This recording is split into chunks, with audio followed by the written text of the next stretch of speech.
Roy Gray recalls movies, dances, and baseball on Hatteras Island when he was a teenager. Amy Glass interviewed Mr. Gray in 1988 for the Southern Oral History program. The Outer Banks Community Foundation provided funds to digitize the original recording. You know, they jack up the one wheel of this, I believe it's a Model A. Of course, they had a belt, running to that wheel, and it turned their generator. That's how they got power for that for the movie. And I remember this one particular time. I wasn't there, I don't think, but someone pushed the thing off the jack or whatever it was, and so that they had to start over again.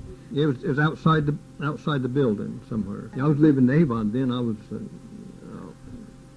hadn't even thought about getting married at that time, and just a teenager. Speak about my uncle a while back.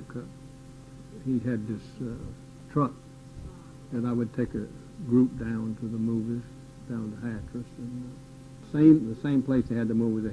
Where they had the dance, most square dancing, local musicians, and record, and then they graduated up to what they call them, piccolo or something. In the summer was baseball. We had, each village had a baseball. Well, maybe Rodanthe didn't have a team, but Hatteras, Frisco, Buxton, and Avon, we all had ball teams, and the competition was something. It really was. And I was just a teenager, and a lot of these people were adults. And the manager of the team down in Buxton, his name was John Brown Gray, he asked me if I'd pitch for Buxton. He was their manager, I guess. And he paid me a little bit of money, maybe 50 cents or $1 or something, or what have you. And that was worth the effort.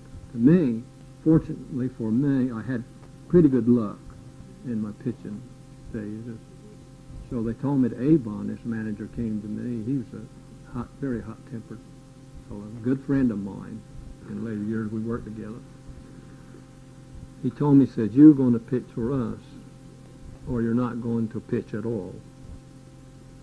And after I left to go in the Coast Guard, I got hooked up with the league they had there, Twilight League, and I had an invitation for a tryout with Cleveland, but I knew at that point I had damaged my arm to the point where it wouldn't come back, and so I didn't fill the appointment. Did each village here have a baseball diamond? Yeah, right. Strictly sand. What do they use for the bases?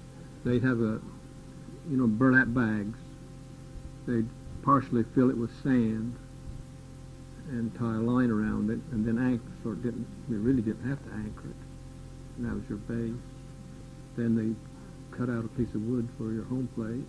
We did have a backstop, regular wire.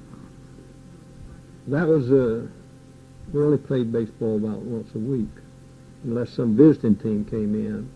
They came from the mainland, up in Manio and up in Currituck